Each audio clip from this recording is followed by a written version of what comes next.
प्रभु तारे जो चंदना मुझको तारो प्रभु तारी जो चंदना वंदना वंदना वंदना वंदना वंदना वंदना वंदना।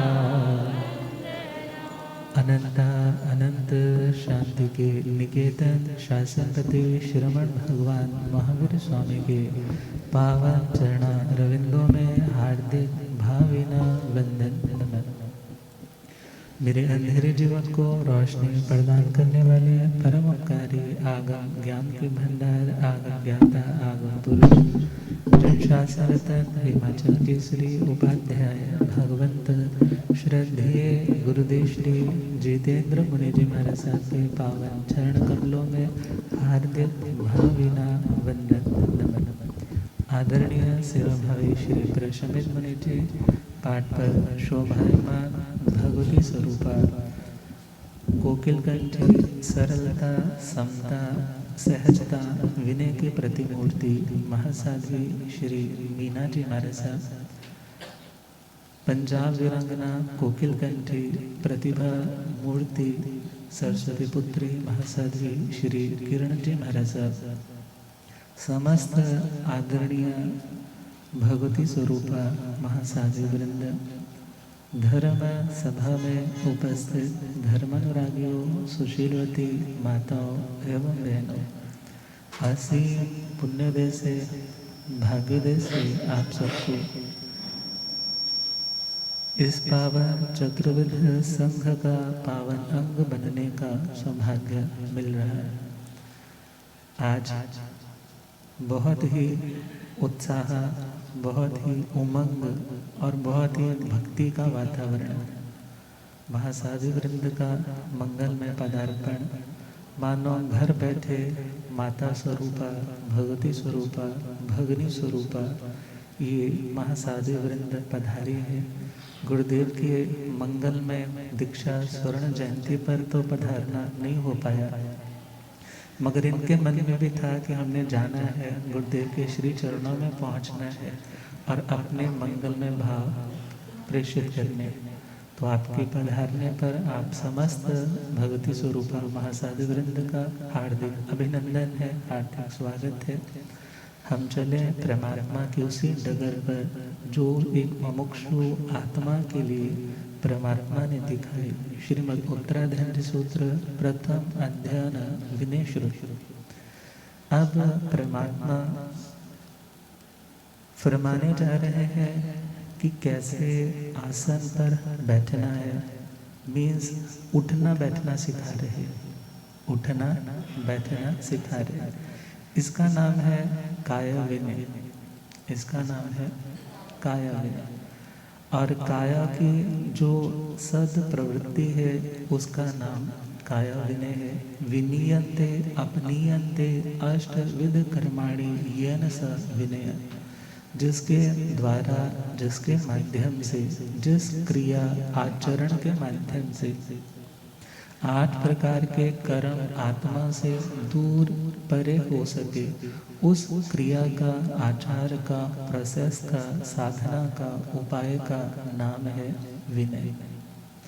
तो परमात्मा फरमा रहे हैं, आसने ओवचटे जा अणुचे आकोए तेरे अपोठाए निरोठाए निसेज आपको कोए।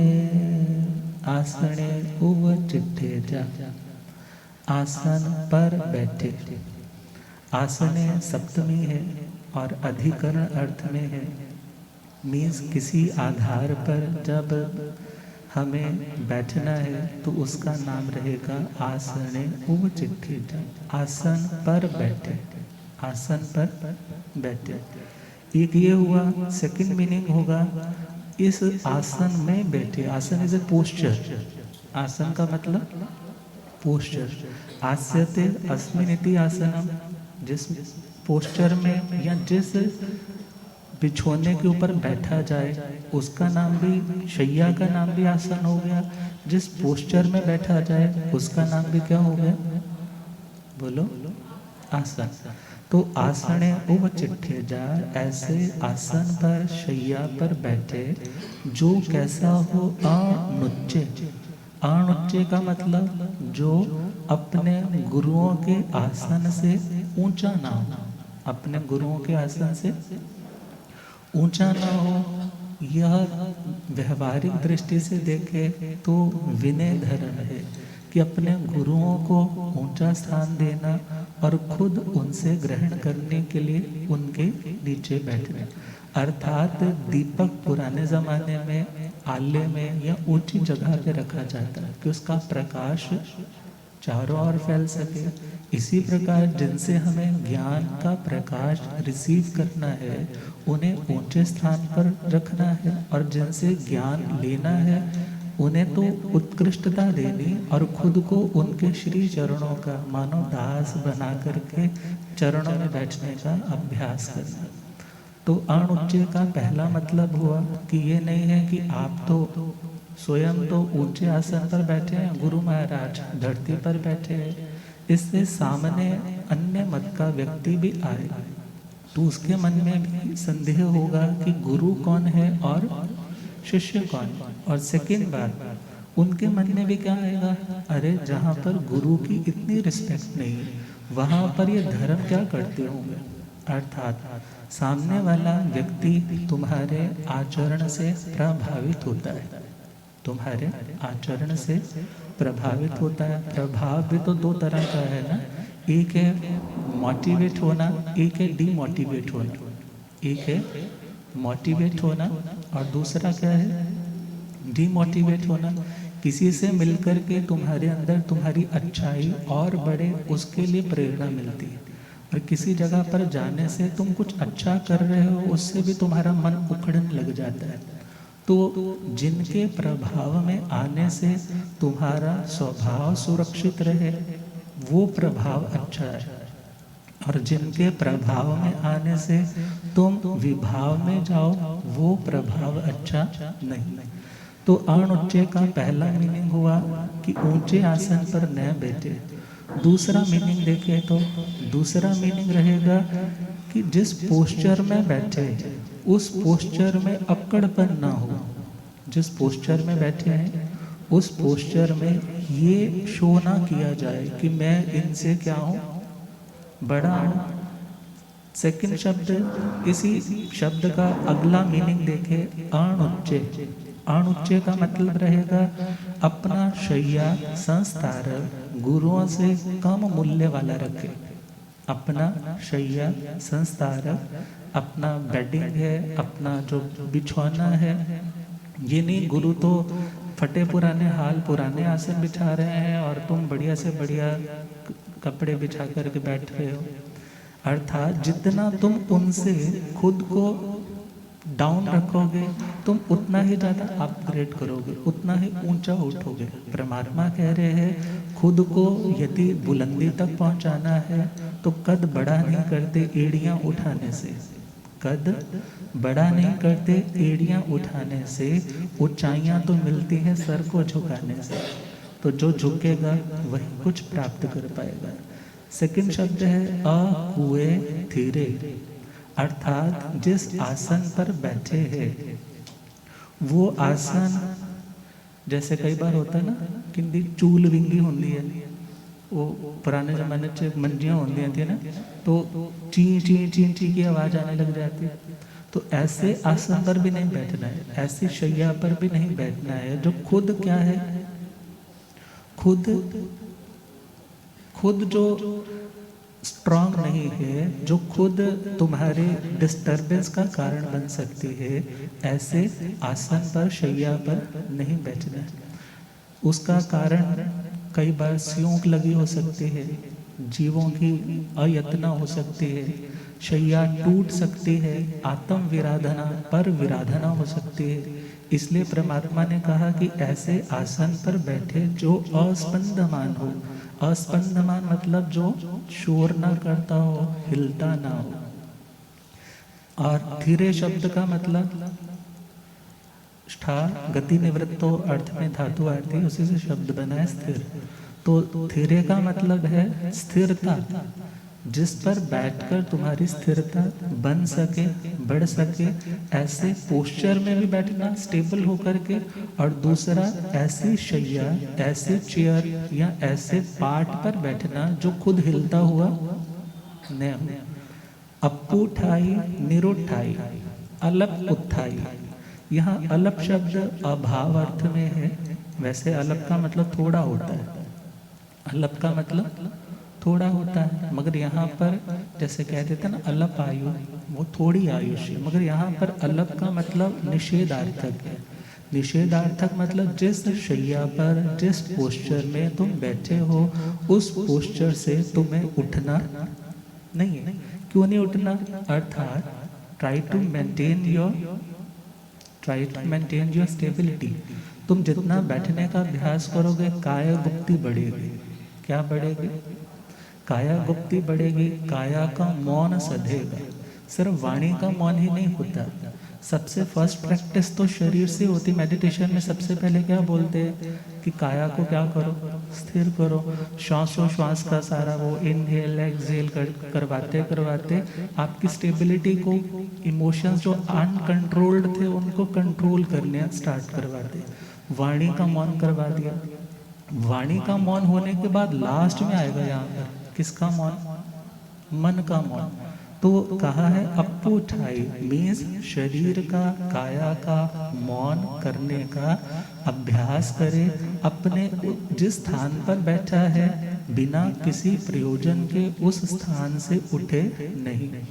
फिर अगला शब्द है निरुठाई। निरुठाई का मतलब है प्रयोजन पड़े तो थोड़ा उठे, प्रयोजन पड़े तो थोड़ा उठे, मगर प्रयोजन नहीं है तो व्यर्थ में इधर उधर घूमने की प्रवृत्ति न करे। इसका कारण क्या है? व्यक्ति बहुत बार निष्प्रयोजन ही, क्योंकि अनर्था दंड भी तो है ना, अनर्था दंड भी तो है। जब कोई कार्य ही नहीं है, कोई विशेष साध्य नहीं है, तो किसकी साधना के लिए तुम उठ रहे हो?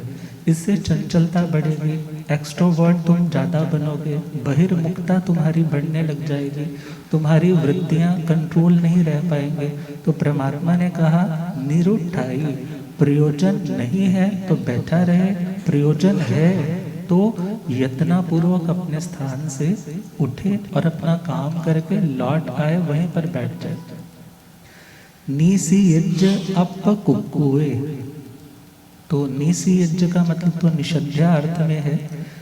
जिस निषद्या पर, जिस जगह पर बैठना है, तो कहा ऐसे स्थान पर बैठे और बैठने के बाद अप कुकुए। अप का मतलब थोड़ा नहीं, यहाँ अल्प का मतलब बिल्कुल ना करे। कुकुए का मतलब है शारीरिक चेष्टाएं। जैसे बचपन में होते ना, तो बेड पर बैठे हैं तो बैठे बैठे पैर हिलाने लग जाते हैं, या मान लो हाथ हिलाने लग पड़े। तो जिसका प्रयोजन नहीं है, ऐसे निष्प्रयोजन वाली क्रिया करना परमात्मा कहते हैं, उसका क्या करे? त्याग करे। अब जितना त्याग करेगा उस साधक की साधना बढ़ेगी, उस साधक की स्टेबिलिटी बढ़ेगी, उसका शरीर उसके वश में होने लगेगा। और आसन में बैठना भी काय कलेश तप है। क्या, कौन सा तप है? एक पोस्चर में बैठे रहना, क्योंकि वो अलग अलग आसन आते हैं। पद्म आसन में बैठे, गोधू आसन में बैठे, लक्कड़ आसन में बैठे, दंड आसन में बैठे। अब जो वो सारी बातें क्या है? इसीलिए कि तुम काय कलेश अर्थात सहिष्णु बन सको, सहनशील बन सको, परिपक्व बन सको, मैच्योरिटी लेवल तुम्हारा बढ़ सके। क्योंकि मनन करने के लिए भी तुम्हें शरीर से स्थिर होना पड़ता है। तो शरीर से स्थिर हो जाओगे, वाणी से स्थिर हो जाओगे, तो मन भी तुम्हारा धीरे धीरे स्थिर होने लग जाएगा। कुछ एक्सप्लोर करना है, कुछ नया विचार करना है, एटलीस्ट उसके लिए भी तो टिक कर बैठना पड़ता है। तो परमात्मा ने कहा जितना टिकते जाओगे उतना ही तुम आगे बढ़ते चले जाओगे। और ये सारी बातें हैं लघुता को लाघवता गुण को अपनाने के लिए, क्योंकि लघुता से प्रभुता मिले, प्रभुता से प्रभु दूर। और आगे कहा कीड़ी ले शक्कर चली हाथी के सर धूल, अर्थात जितना चींटी छोटी सी होती है शक्कर को उठा करके चल पड़ती है, हाथी बड़ा सा होता है और अपने सिर पे क्या डालता रहता है, मिट्टी डालता है। मीन्स जो अपने आप को ज़्यादा बड़ा शो करने की कोशिश करते हैं, गुरु महाराज तो बेचारे नीचे बैठे हुए हैं और आप आकर के सज करके कुर्सी पे बैठ गए। हाँ, तो वहाँ पर यदि वास्तव में कोई बहुत प्रॉब्लम है तो आज्ञा लीजिए कि भगवान मेरे से आपकी आशाधना ना हो, मुझे आज्ञा है कि मैं बैठ जाऊं, और अदरवाइज खड़ा रहे। मगर जब गुरुदेव देखेंगे अच्छा बैठा नहीं जाता, आप यत्ना से दया पालिए भाई। मगर जितना गुरुओं को क्या करेंगे, गुरुओं को जितनी उत्कृष्टता देंगे उतनी ही उत्कृष्टता हमारी जिंदगी में हमें भी मिलने लग जाएगी। अब अगली गाथा पे पहुंचे, क्योंकि सिलेबस हमारा अभी काफ़ी पेंडिंग है और मुझे लग नहीं रहा ख़त्म हो पाएगा। मगर नेक्स्ट गाथा 31वीं गाथा टाइम मैनेजमेंट के ऊपर है कि समय की व्यवस्था करने वाला ही व्यवस्थित रह पाता है।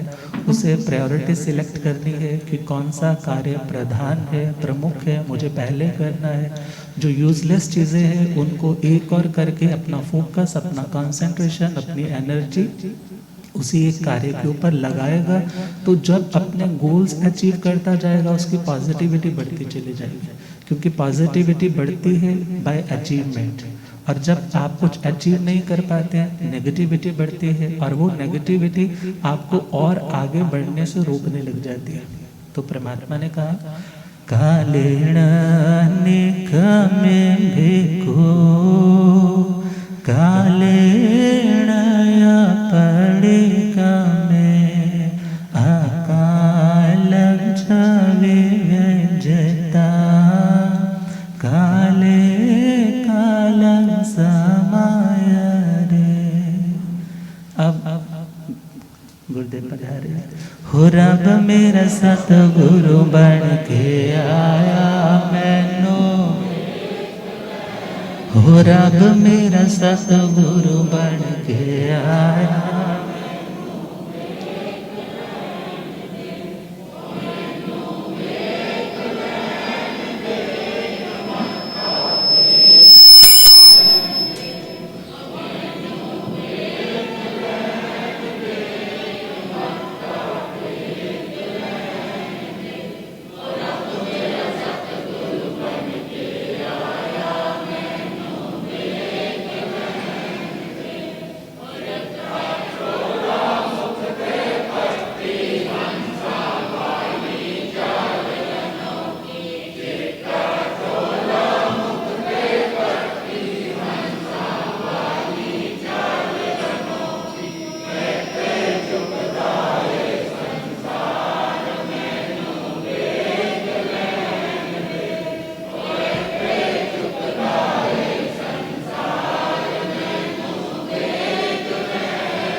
हो रब मेरा सतगुरु बन के आया मैनू, हो मैनू वेख लैण दे के माथा, हो मैनू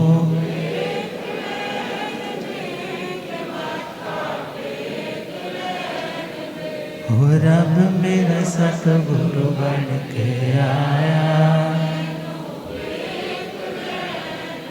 बोलिए आगम ज्ञाता आगम पुरुष शासरतन हिमाचल के श्री उपाध्याय भगवंत श्रद्धे गुरुदेव श्री जितेंद्र मुनि जी। उप्रवर्त प्रज्ञा पुरुषोत्तम श्रद्धे गुरुदेव डॉक्टर श्री सुब्रत मुनि जी।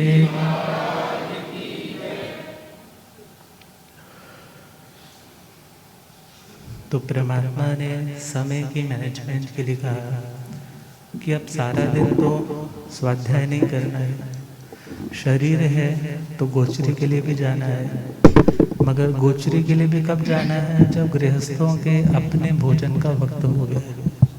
मगर आज के समय में व्यवस्थाएं चेंज हो चुकी है।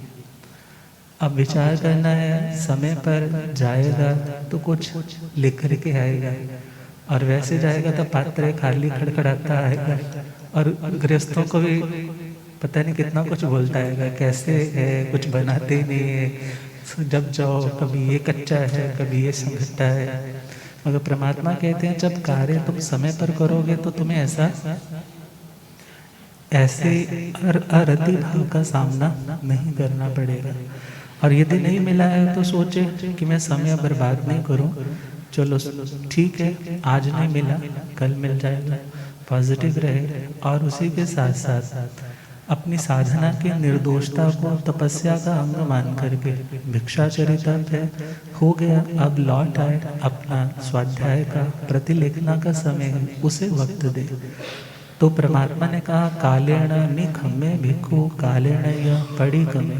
जब तीसरा पहर गोचरी का आया तब अपने स्थान से निष्क्रमण करे भिक्षु भिक्षाचर्य के लिए निकले, और समय कंप्लीट हो गया, मतलब गोचरी पर जितना टाइम देना चाहिए था दिया, और तत्पश्चात पड़ी कमे अर्थात वापस लौट आए। प्रतिक्रमण का मतलब ही ये है ना, लौटना। वापस लौटने का नाम क्या है?